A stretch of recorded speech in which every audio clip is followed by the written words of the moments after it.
Salut! Aujourd'hui, on se retrouve pour une nouvelle vidéo et aujourd'hui, on va se faire, concept que j'adore, une nouvelle tier list. Cette fois-ci, ce sera quoi? Ce sera classer les produits plutôt sur un aspect investissement. Donc voilà, si vous achetez ça maintenant sur le long terme, globalement, qu'est-ce que ça peut vous apporter? Quelle valeur vous pouvez en tirer à long terme? On rappelle qu'on est là pour la beauté du jeu. Voilà, il n'y a pas, on n'est pas, je sais que beaucoup disent scalping, tout ça. Non, ça ne nous intéresse pas, nous. Nous, ce qu'on veut, c'est, voilà, on aime One Piece, on y joue, on aime la collection, on aime les cartes, on aime les produits scellés, c'est aussi des beaux items à garder. Certes, ça prend valeur, mais faut pas oublier que c'est aussi des items de collection et que ça se fait dans plein de domaines. Donc voilà. Si tu kiffes le contenu One Piece TCG globalement, n'hésite pas à t'abonner, à commenter, à liker les vidéos, ça me soutient énormément. Et sur ce, on est parti. Alors, j'ai fait mes 5 petits tiers, donc S, GOAT, donc c'est les meilleurs items selon moi. A, Must-have, donc c'est des très bons items également. B, c'est des items corrects qui vont plutôt évoluer un peu dans le temps, mais pas forcément avec autant de multiples que pourraient les items au-dessus. Le C, à éviter, voilà, pas forcément les bons items. Et le arrête, c'est vraiment. Mais si tu veux avoir une plus-value, ce ne sera pas sur ces items. Donc, on va commencer tout de suite avec les Devil Fruit. Pour l'instant, on en a eu trois. On a eu celui de Luffy, de Ace, et le dernier sorti en date, c'est celui de l'eau. Donc ça, pour moi, c'est des items. En vrai, c'est ok tier. On verra sur la réorganisation à la fin. C'est des items ok tier. Donc, rapidement, ce que vous avez dedans, donc c'est 3 boosters, un paquet de 10 sleeves et un don exclusif ainsi qu'un petit frais en plastique. Ceux sortis pour l'instant, c'est pas des excellentes séries qu'on retrouve malheureusement dans ces produits. Et ça aussi, c'est quelque chose qu'on va retrouver beaucoup. Et ce qui va influencer énormément le classement de certains produits, c'est l'extension ou le type de booster qu'on peut retrouver au sein du produit. Malheureusement, dans celui-là, c'est du OP8, je dis bien, donc c'est pas une excellente série. Ce qui fait que pour moi, c'est OK tier. Et ça pourrait même, globalement, les Devil Fruit être baissé dans à éviter. On va le mettre dans à éviter pour l'instant. Si vous êtes purement dans un aspect investissement, parce que ça coûte quand même dans les 30 euros neuf, même si vous pouvez en trouver bien moins cher avec des offres, qui signent que c'est pas top. Typiquement, si on regarde vite fait sur Car Market, les moins chers aujourd'hui sont aux alentours des 15 euros. Voilà pour celui-là. Donc là, à ce moment-là, c'est une bonne affaire pour la collection, mais je ne pense pas que ce soit des items qui vont prendre énormément en valeur vu le stock qu'on voit à peu près encore partout. Par exemple, typiquement, voilà, le Devil Fruit qui est sorti. C'est sorti il n'y a pas longtemps, mais c'est déjà en promo sur le site du Coin des Barons. Il y a encore du stock. C'est des items sympathiques pour la collection, mais pas top niveau investissement, donc à éviter. Les mini-tins, je trouve que c'est des items sympathiques. Est-ce que ça va prendre énormément de valeur? Je ne pense pas avec le temps. Il y a cette petit aspect exclusif que les collectionneurs vont aller chercher souvent, qui sont des cartes. Là, c'est des dons. Donc en fait, tous les produits qui ont des cartes promotionnelles avec vont souvent être un peu plus recherchés. Ça dépend aussi de la rareté du produit, mais si c'est des dons, typiquement, ça va être moins recherché, même si les gens aiment bien les dons et peuvent les collectionner. Souvent, les dons cotent beaucoup moins que les cartes promotionnelles avec des personnages dessus. Donc, typiquement, si on avait un Luffy, un Roger promo à la place, ces items seraient beaucoup plus importants et plus intéressants. Ça reste quand même pas dégueu, je crois que c'est du. Faudrait que je vérifie les boosters. Après, ça va aussi dépendre des boosters, mais c'est pas des produits qui coûtent très cher à l'achat, c'est un peu comme les duo pack, c'est de l'ordre du 10 euros, donc pour deux boosters, c'est ok, en fonction de l'extension également à surveiller, mais voilà, pas forcément à privilégier, c'est du ok tier. Donc voilà, mini-tin, si on regarde un petit peu ce que ça donne, voilà, il y a toujours des mini-tins aux alentours des 10 euros en anglais, donc voilà, c'est des produits sympas, mais pas top niveau investissement. Les 7 anniversaires, hop. Pour moi, c'est GOAT, c'est S tier, c'est ce que vous voulez. C'est globalement les produits promotionnels les plus aboutis du TCG. Et c'est des produits qui explosent dès leur sortie ou juste après. Parce que en supply très très limité, avec des excellentes cartes promotionnelles également. On a l'exemple du 7 deuxième anniversaire sur lequel j'ai fait une vidéo Market Watch qui a explosé. Certes, il y a celui du second anniversaire japonais qui est encore trouvable à des prix plutôt similaires à son prix de sortie, mais parce qu'ils sont sortis, tout comme celui-là qui devrait sortir, aux alentours des 200 euros. Donc c'est vrai que c'est des produits qui sont un peu plus chers à l'achat, mais je pense sur le long terme, on a vu les coffrets anniversaires chinois, les sets anniversaires anglais, c'est que des sets et des produits qui explosent, c'est aussi des produits très très aboutis, Donc plus tard, typiquement, s'ils sont bien conservés, c'est des produits qui vont attirer énormément l'œil. Des excellentes cartes promo qui sont souvent très travaillées. Bref, c'est des produits que j'adore, énormément prisés des collectionneurs. Et donc voilà, c'est pour moi, sur le court terme, on voit déjà la plus-value que peuvent prendre ces items. Top items, si vous arrivez à les avoir et que vous les conservez longtemps, pour moi, dans quelques mois, années, on verra déjà une évolution. Et dans tous les cas, c'est des beaux items à ouvrir et à conserver de par l'aspect premium.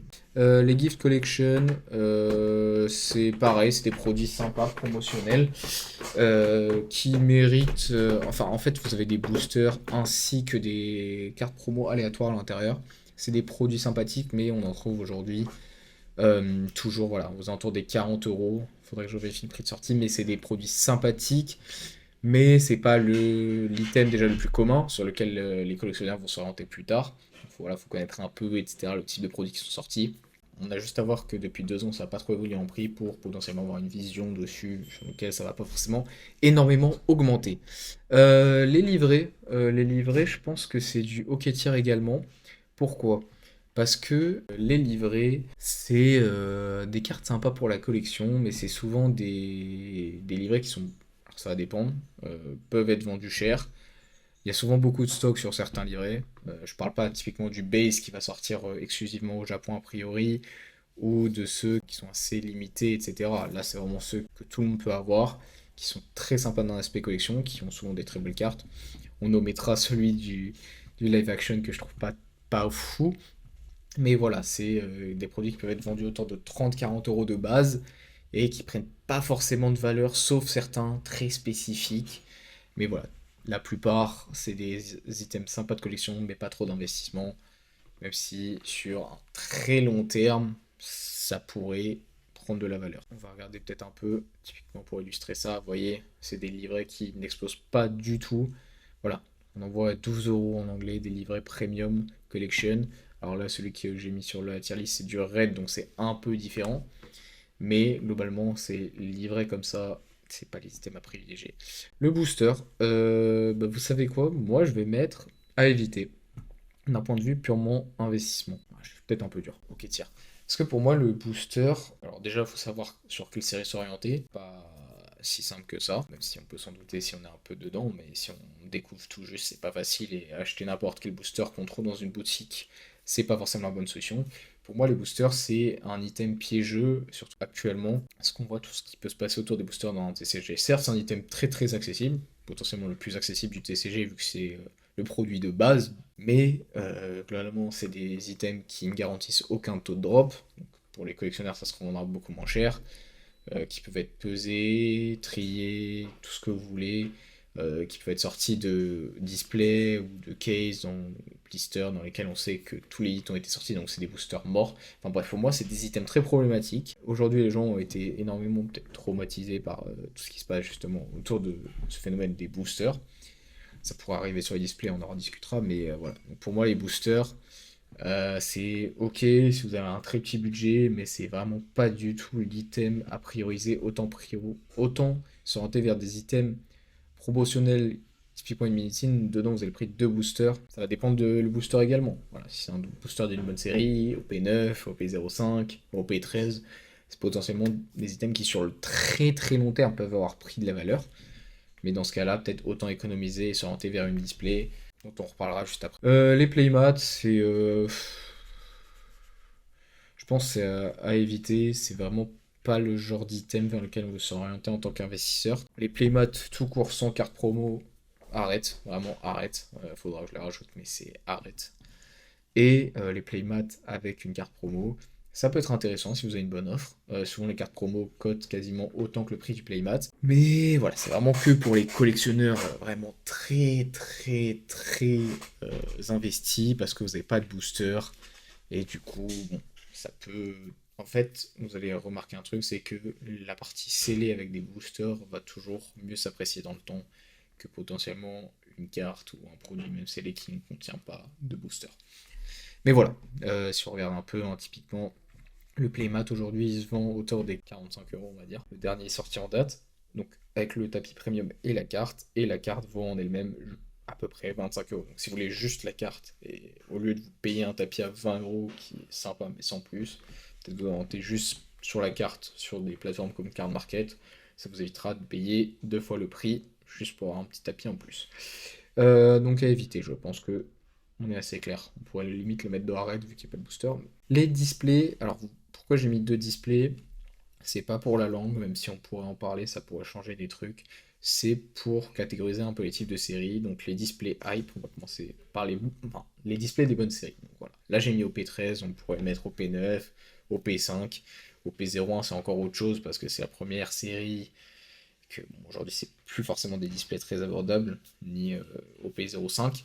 Mais voilà, les displays high pour moi c'est l'item si ce n'est S tier à prioriser pour tout investisseur parce que les produits anniversaires sont potentiellement chers et plus durs d'accès. La display d'une bonne série, c'est des items qu'il faut absolument privilégier. OP13 vient tout juste de sortir. C'en est parfait exemple. En fait, c'est juste des séries, qu'est-ce que j'appelle hype, c'est des excellentes séries qui proposent des très bonnes cartes que les gens vont vouloir ouvrir pour les obtenir et que même dans le futur, quand on reparlera, typiquement aujourd'hui, pourquoi les gens veulent ouvrir OP05, c'est un peu rétro, en 1 ou 2 ans, c'est pas beaucoup. Parce qu'il y a le Luffy Gear 5, parce qu'il y a 3 mangas, parce qu'il y a le Luffy signé par Oda. En fait, il y a des très bonnes cartes, et typiquement, le même phénomène va se répéter dans le futur avec les bonnes séries. Voilà, si vous regardez une display OP13, aujourd'hui, de toute façon, elles sont limite déjà plus chères que le prix de base. Vous en trouvez plus en anglais quasiment. Dès les premiers jours, c'était quasiment écoulé, et en français, on voit encore un peu des stocks, même si les stocks s'amenuisent très très rapidement. Donc pour moi, les displays d'excellentes séries, on peut juste regarder voilà, une display. Bon, il y a pas mal de stocks encore, mais sur le long terme, on voit pour les mauvaises séries, le prix s'écoule très vite. Là, vous voyez, les moins chers sont à 122 €, en anglais 125. Voilà, c'est des prix assez fous pour une display qui vient tout juste de sortir et pour lesquels il y a du stock. C'est juste que, voilà, il y a du stock, on se comprend.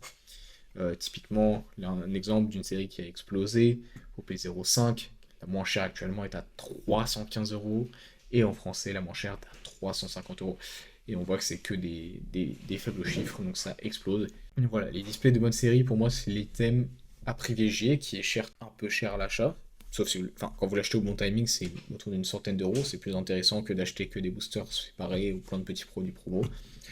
Si vous avez des petits budgets, bah, peut-être économiser. Voilà, il n'y a pas des sorties tous les mois. Si vous économisez, je sais pas, 30-40 € par mois, vous pouvez au bout du 3e mois, et c'est à peu près les rythmes de sortie des séries One Piece, vous achetez une display d'une bonne série, si c'est ça qui vous intéresse sur la partie investissement. Et les displays de mauvaises séries, je vais mettre dans... En fait, je vais mettre dans Must-Have parce que peu importe l'extension, à partir du moment où il n'y aura plus de réimpression, que les stocks vont commencer à diminuer, qu'on n'en verra plus dans les magasins, c'est des items qui vont prendre de la valeur. Certes moins vite, certes potentiellement moins haut également, mais c'est des items qui vont prendre en valeur. Typiquement, petit parallèle, voilà, on voit que toutes les séries du Block X ont explosé. Est-ce qu'elles étaient toutes exceptionnelles? C'est dur à dire. Là, ça reste pour le moment des séries pas du tout appréciées. Les OP10, OP12, OP8, OP7, c'est des séries pour lesquelles on retrouve plein de stocks. Mais c'est des séries qui en vrai, du coup, sont très accessibles. Si on regarde un peu le prix des OP10, on en voit à 70 €. 70 € en anglais. En français, c'est peut-être un peu plus cher, ça doit être dans l'ordre des 80 €. Mais voilà, ça reste des displays d'extension. 70 € c'est le prix fournisseur limite. J'abuse peut-être. Mais voilà, donc c'est des items qu'il faut ne pas sous-estimer. Privilégier toujours les séries, les bonnes séries. Voilà, je vous invite à aller voir ma vidéo tier list des séries, j'en ferai une autre bientôt. Mais ne pas négliger les displays qui sont plus intéressants que beaucoup de produits promo. Les cases. Donc les cases c'est quoi? C'est une boîte de 12 displays qui vous garantit des taux de drop. Pour moi je vais mettre que c'est un must-have aussi. Alors, c'est un must-have parce que je vais pas le mettre en S parce que c'est des items très très difficilement accessibles. Parce que le prix d'entrée, vous en doutez, c'est donc le prix de 12 displays, donc ce n'est pas destiné à tout le monde. En vrai, je pourrais le mettre en S, mais c'est sous condition. C'est vraiment, vous avez un gros budget, bah du coup c'est intéressant. Sinon, ça l'est pas du tout. Donc, je vais le mettre en S. C'est vraiment un excellent item. Vous avez des cases de OP01. Après, Rata, vous dormez sur une mine d'or et il y en a qui sont super chers. Il n'en reste pas moins que les cases sont des excellents items parce qu'en termes de ratio investissement, taux de hit, c'est probablement l'item qui vous assure d'avoir le plus grand nombre de hits par défaut. Et il y a une certaine demande, même si forcément avec le temps, les cases vont prendre beaucoup plus de valeur et du coup il faudra trouver des collectionneurs investisseurs qui ont des gros budgets à terme, une fois que ça aura pris de la valeur. Mais voilà, le risque est fait pour ce genre d'item. Donc vous allez rarement perdre de la valeur, tout comme les displays, lorsque vous investissez sur une case, surtout à un très très très bon prix. Donc en vrai, ça mérite son S tier, même si ça reste un item très difficile d'accès et pas pour tout le monde. Case de blister maintenant, je pense que c'est du must-have. C'est pas aussi bien que les displays. Donc une case de blister, c'est quoi? C'est l'équivalent d'une display, mais vous avez des blisters cartons autour du booster en plus. Les taux de hit sont similaires, mais le truc c'est que souvent c'est des produits qui sont plus chers en entrée et en fait dans un packaging moins beau. Globalement, vous avez des cartons comme ça, estampillés Bandai, donc déjà c'est beaucoup plus gros qu'une display, c'est beaucoup moins beau comme item, ça coûte plus cher à l'achat et ça vous garantit les mêmes taux de drop, donc c'est des items qui sont moins intéressants. Ça reste intéressant parce que voilà, ça reste des blisters et des boosters d'une extension, typiquement une boîte de blisters au P13 ça sera très bien aussi, mais c'est beaucoup moins intéressant que typiquement une display de la même extension, donc un must-have oui, mais pas à prioriser. Deck de structure, typiquement le type de deck de structure à prendre ensemble, point de vue investissement à éviter, voilà, c'est des decks de structure, il n'y a pas de booster. Sur le très très long terme, on sait que typiquement Pokémon, des decks du bloc X, ça prend de la valeur, etc. Mais ça pour moi, c'est des items qui vont pas beaucoup prendre de valeur, ça coûte. C'est vraiment des items faits à la base pour jouer. Tout comme les decks de structure Pokémon, mais voilà, aujourd'hui on vend Pokémon, tous les items qui restent à chaque fois dans le magasin, c'est souvent ce type d'item. C'est des items qui n'intéressent pas les gens parce que vous n'avez pas de booster, pas de belles cartes promo, etc. Donc à éviter. C'est sympa pour la collection ou pour jouer, mais sans plus. Les illustration box, alors j'en ai mis deux. Parce que vous savez qu'il y en a qui sont des items en édition limitée, un peu comme les 7 anniversaires. Pour l'instant, il n'y en a pas eu beaucoup. Il y a eu celle exclusive NA et pour un événement à Dallas de mémoire, la X. Donc, c'est des produits qui aujourd'hui ont pris en valeur. Typiquement, la X aujourd'hui, c'est un coffret qui coûte au minimum. Le prix le plus bas est à 450 € et il y a très très peu d'offres. Faudrait regarder un peu sur eBay. Mais voilà, c'est des produits qui, de par leur exclusivité, prennent énormément en valeur. C'est des coffrets avec des cartes promo. Donc voilà, en général, tout ce qui va être produit avec soit déjà qui sont produits sur un événement spécifique ou très limité, comme les 7 anniversaires, sont des produits à fortement prioriser d'un point de vue investissement parce que c'est ceux qui ont le plus de chances de prendre de la valeur. Donc c'est des très très bons coffrets. Si vous avez eu après retail, c'est excellent. Après resell, à revoir parce que déjà 500 € pour un coffret avec 4 boosters dont 2 au P8. En fait, c'est surtout la rareté du coffret en scellé. On sait tout ce qui se passe autour du scellé, etc. Voilà, c'est surtout ça. Si juste les promos vous intéressent, vous les trouverez probablement beaucoup moins chers sur Card Market en single. Les illustration box plus communes, des séries communes. Je pense que c'est un Solido qui est tiers. Alors ça va dépendre. On pourrait mettre en fin de must-have ou Solido qui est tiers. Mais pourquoi? Parce que en fait, c'est quoi? Je vais peut-être les mettre là et ça va remonter. En fait, les illustration box, c'est des coffrets pas chers en entrée et c'est un produit qui, pour l'instant, trouve pas énormément son public dans One Piece. En fait, c'est voilà, c'est comme les coffrets Pokémon, c'est les coffrets où vous avez des boosters et des cartes promo. Les premiers qu'on a eu étaient pas fous parce qu'en plus, il y avait des séries pas exceptionnelles en tant que booster, donc même à ouvrir, c'était pas très intéressant. Là, vous avez quoi? Vous avez les dernières sorties, donc celles que j'ai montrées tout à l'heure, les 3 et 4, donc voilà, avec 2 OP12, 1 OP11 et 1 OP8, c'est des produits qu'on trouve toujours autour des 20 €. C'est sorti qu'en anglais en plus, précision. C'est des produits qu'on trouve toujours à 20 € et qui augmentent pas trop en prix. Ça peut être intéressant d'en avoir pour la collection, mais pour moi, c'est pas des items qui vont prendre énormément de valeur tout de suite. Potentiellement à voir sur le long terme, quelques années moins, mais vous aurez clairement pas le même héroïque sur des displays ou des items S. Et ceux avec des bons boosters, donc typiquement les prochains qui vont sortir 5 et 6 sont peut-être plus intéressants du coup, de par les boosters qu'ils contiennent. Et je les vois bien augmenter un peu mieux que les 3 et 4. Les doubles packs, c'est ok tiers, c'est pareil, ça va dépendre de. En fait, ça vaut le prix de deux boosters, vous avez en plus un down pack, donc ça peut être intéressant, meilleur qu'un booster en plus, parce que voilà, on peut pas trop peser, etc., trier, donc c'est déjà mieux. Sur les séries, typiquement sur les séries de voilà, OP9, aujourd'hui les moins chers sont à 25 € parce que c'est une bonne série. Donc voilà, item intéressant, surtout sur les bonnes séries. C'est des items pas chers à l'achat. Typiquement pour ceux d'OP5 aussi, ça a pas mal augmenté en prix. C'est le même prix que de booster, donc voilà. Préférez les double packs si vous avez des petits budgets plutôt que les boosters. Ce sera toujours plus rentable et ça pourra augmenter mieux dans le temps, clairement. Starter deck, c'est quoi? Je vais mettre dans éviter.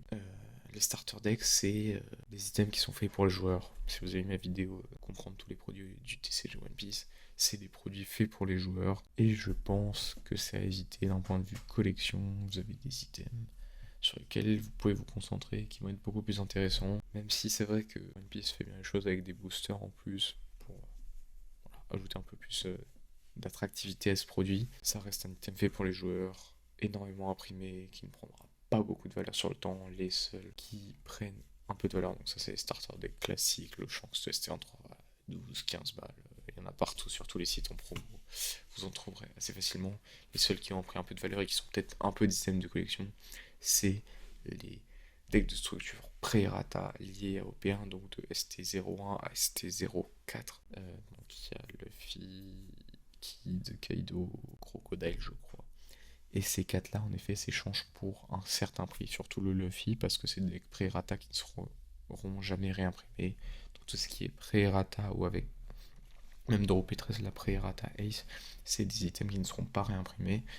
Donc c'est pour ça que ça prend de la valeur dès sa sortie et ça en perdra très très peu, voire jamais. Donc c'est les seuls items que potentiellement je conseillerais, mais aujourd'hui les prix sont déjà assez chers. Donc à éviter des structures de façon globale, accessoires, voilà. Accessoires c'est nul, c'est fait pour le joueur, je l'ai mis parce que je l'ai présenté, il n'y a pas de cartes, même les accessoires où il y a des petites promos et tout parfois, c'est pas fou. Mais globalement, tout ce qui est accessoires sans carte, c'est arrête, c'est zéro point de vue investissement. Les good sets, c'est pareil pour moi, c'est à éviter. Vous avez parfois une carte promo, mais c'est comme le playmat en fait. Ça va être des items qui sont assez chers d'achat, et surtout pour des accessoires. La carte promo, si vous la voulez, bah, allez l'acheter sur la carte market. C'est sûr qu'elle sera disponible beaucoup moins cher. Très très peu de chances que ces items prennent énormément de valeur. Ça coûte quand même 50-60 €. Autant acheter plusieurs down packs ou acheter plusieurs Star Box ou même quasiment des displays parfois. J'abuse peut-être un peu sur les écarts de prix, on est à 40, 50, ça dépend du type. Voilà. Les down packs, ça c'est des produits qui sont ok tiers. C'est dur à dire parce qu'en fait ce qui fait leur attractivité, leur prix aujourd'hui, c'est parce que c'est des exclusivités NA, donc tout ce qui est produit exclusif, ça pourrait être dans Must Have. Ou global, l'idée du truc, c'est comme un double pack. C'est pas fou, surtout au vu des boosters qu'on avait. La seule chose, comme je dis, qui fait que son prix a augmenté, c'est son exclusivité par rapport aux États-Unis. Et sinon, vous aviez du OP8 et un OP7 ou un OP6. C'est toujours mieux que deux boosters, mais voilà, en fait c'est la même chose qu'une Unity ou qu'un double pack dans l'idée. C'est au même niveau. Ça va surtout dépendre des boosters que vous allez trouver à l'intérieur. Voilà. Globalement, c'est ce qui va orienter aussi l'évolution de prix de beaucoup de produits. Typiquement, la Illustration Box 5 et 6 par rapport aux 3 et 4 va sûrement, selon moi, s'apprécier beaucoup mieux dans le temps. Treasure Booster 7, ça c'était un must-have pour moi parce que en fait c'est un produit que je vous ai présenté également dans mes vidéos produits qui contient une promo et 4 boosters random entre OP1 et OP5 qui étaient sortis l'année dernière pour le prix de 4 boosters avec une promo Luffy en plus. Donc en fait aujourd'hui c'est un excellent produit parce que bah voilà, des anciennes séries, c'est comme si vous aviez un carton avec les premiers boosters Yu-Gi-Oh ou des premiers blocs Wizard, bref, à l'époque. C'est un excellent produit et si vous le ressortez dans quelques mois, années, et imaginez, voilà, vous avez c'est inséré de façon aléatoire les boosters, donc vous pouvez, mais voilà. Vous avez un OP1, un OP2, OP5 et un OP4. Plus la promo Luffy, franchement c'est un très très bon produit. On voit qu'aujourd'hui ça s'échange déjà pour les moins chers autour des 70 euros et la display autour des 800 euros de mémoire. Donc voilà, excellent produit selon moi, qui est très très sympathique à avoir dans sa collection en plus, pour la petite promo et pour le booster à l'intérieur. Produits, alors les packs promo, tournois, etc. Moi je pense que c'est un must-have, parce qu'en fait c'est des produits de base impossibles à la vente, enfin qui sont pas destinés à la vente, sauf que de par leur exclusivité, soit pour les joueurs, soit pour les sorties exceptionnelles, etc. C'est des produits qui existent comme pour les autres produits exclusifs en supply très très limité, et on peut imaginer voilà les packs que vous avez lorsque vous faites des championships, etc., que vous atteignez des places assez hautes dans le classement, vous avez ce genre d'item qui voilà. Enfin bref, ça c'est des packs. Dans quelques années vous avez un pack genre de je sais pas top 32, et encore mieux un top 4, vous avez un pack scellé, mais laissez tomber la valeur que ça prend. Après c'est pas destiné à tout le monde. Si vous êtes un joueur, vous aurez potentiellement la chance d'en avoir gratuitement si vous êtes bon. Après, s'il va falloir l'acheter, ça va dépendre du prix. Mais pour moi, c'est des excellents items pour l'investissement et la collection, qui sont peut-être un peu plus niche et moins grand public que les displays, mais qui restent tout aussi intéressants. Les cartes gradées, must have. Voilà, les cartes gradées, c'est. Alors, One Piece, on a la chance que les cartes soient bien imprimées par Bandai. Merci Bandai. Et que du coup, vous avez de grandes chances d'avoir un 10 ou une excellente note, même en sortie de booster, ce qui est exceptionnel, mais ce qui fait qu'il n'y a pas tant d'écart de prix. Alors certes, la gradation permet de bien conserver dans le temps, de protéger, voilà. Si vous déménagez, si vous rangez, etc. Faites au moins l'effort de ranger vos belles cartes dans des sleeves, top loader, classeurs pour les protéger. Rien de mieux que la gradation pour en plus la certifier authentique et certifier sa qualité. Ça va influer un peu sur le prix, mais c'est vrai que les écarts sur One Piece sont moins importants qu'il pourrait y avoir sur d'autres TCG, mais je pense que ça reste des items bons, même s'il y a... En fait, ça va dépendre totalement du prix, c'est différent des produits scellés parce qu'on a un prix de base. Les cartes, on est dans un autre game qui va dépendre beaucoup de à combien vous l'avez, etc. Mais les cartes gradées seront un must-have pour la collection, et c'est des cartes sur lesquelles je pense, enfin, typiquement vous achetez, je sais pas moi, le Luffy manga PSA 10, même si vous le payez au prix fort aujourd'hui, peu de chances que dans le futur vous perdiez de l'argent sur cet investissement. Et les cartes de base, pareil, pour moi c'est must-have. C'est des produits plus accessibles. Ces deux produits sont un peu à part dans cette tier list. Je les mets en must-have, ils pourraient mériter un S. C'est, vous savez quoi, je vais les mettre en là, comme ça au moins ça fera pas débat. C'est la base de la collection, c'est la base du TCG. Vous aurez toujours globalement un acheteur pour, on parle de belles cartes, de beaux hits, etc. C'est, voilà, on voit les cartes des anciens blocs sur d'anciens TCG qui prennent énormément de valeur avec le temps. Pas de raison que ça soit différent avec One Piece. Surtout One Piece ont des très très belles cartes, et des cartes déjà extrêmement chères pour d'anciennes séries. Luffy Pré-Rata, je vous ai parlé des cartes d'OP5, toutes les cartes globalement des anciennes séries ont pris de la valeur, même sur des séries comme OP2, OP3, OP4, les leaders alternatifs ou les SP prennent de la valeur. Donc c'est des must-have dans une collection, et d'un point de vue investissement, les cartes c'est l'essence même du TCG, donc forcément ça prendra de la valeur avec le temps si conservé dans un état clinique. Et bah écoutez, je crois qu'on arrive à la fin de cette tier list et de cette vidéo. Je pense qu'on est sur une tier list plutôt accurate, je le répète, c'est mon propre avis, ma propre expérience. Je vous laisse me dire dans les commentaires si vous êtes plutôt d'accord, ou si vous me dites ouais non t'abuses, double pack ça mérite S tier et les cartes gradées arrête. Sentez-vous libre de me mettre ça dans les commentaires. Je vous laisse vous abonner, laisser un petit like, et on se retrouve bientôt pour une prochaine vidéo. Ciao.